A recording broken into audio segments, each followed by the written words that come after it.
آپ صلی اللہ علیہ وسلم نے ارشاد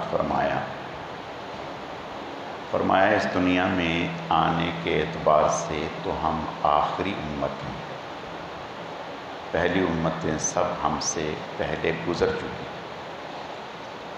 لیکن قیامت کے دن یہ امت پہلے نمبر پر ہوگی۔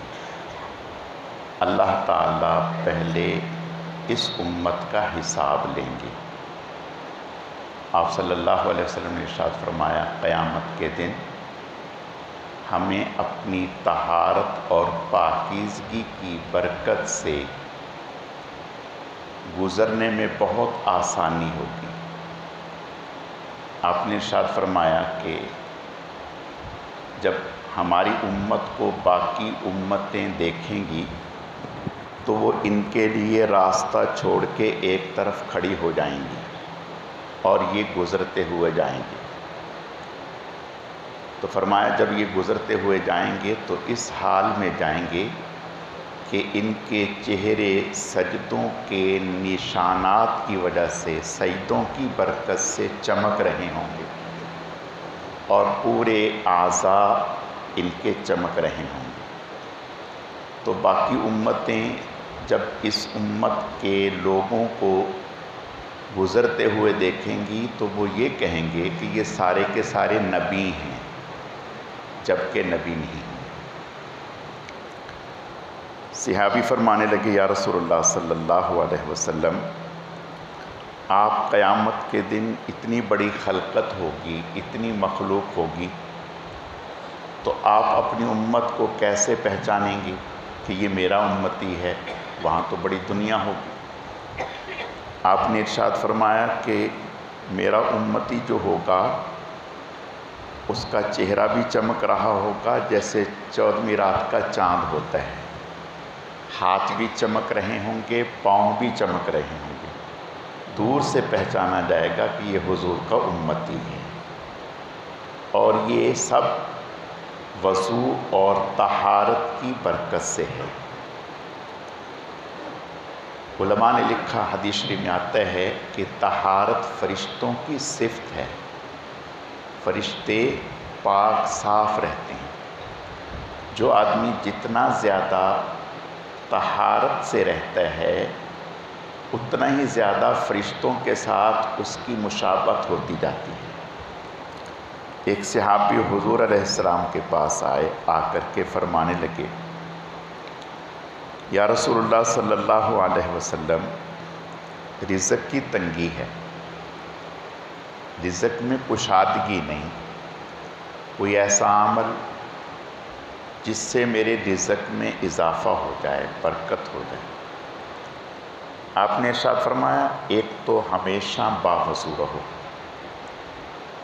ہمیشہ باوضو رہو، وضو سے، اور دوسرا جب گھر میں داخل ہو تو گھر میں داخل ہو کر سب سے پہلے سلام کرو اور پھر مجھ پر درود پاک پڑھو اور پھر سورہ اخلاص ایک مرتبہ پڑھ لو۔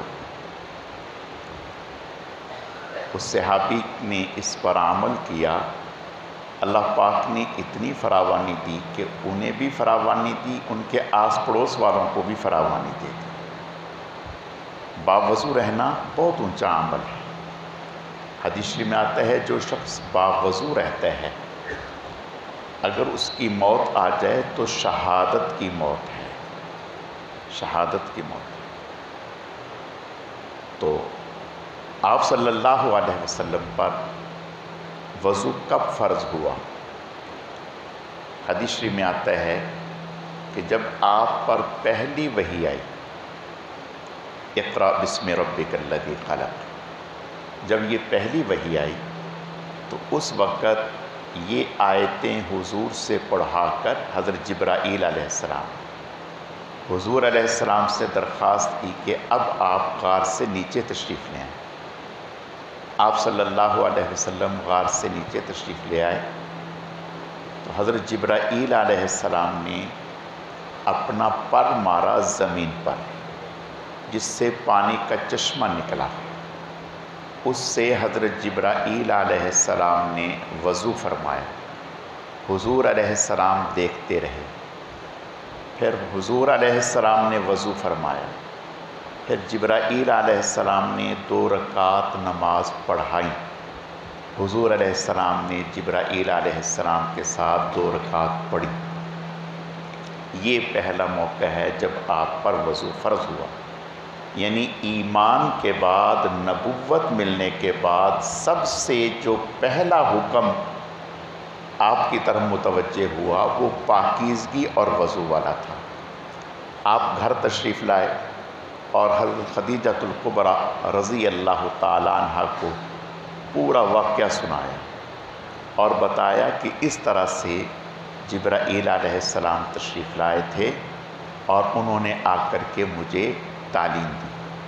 پھر آپ علیہ السلام نے حضرت خدیجۃ الکبریٰ رضی اللہ تعالی عنہ کو وضو کی تعلیم دی، انہوں نے حضور سے وضو سیکھا۔